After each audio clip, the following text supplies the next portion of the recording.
اللہ ایک مثال بیان کرتا ہے کہ ایک شخص ہے جس میں کئی آدمی شریک ہیں مختلف مزاج کے، اور ایک آدمی پورے کا پورا ایک شخص کا غلام ہے۔ بھلا دونوں کی حالت برابر ہے؟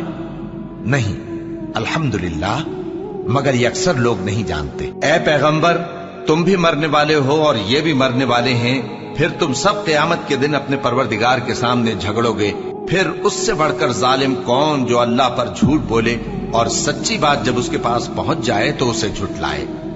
کیا جہنم میں کافروں کا ٹھکانہ نہیں ہے؟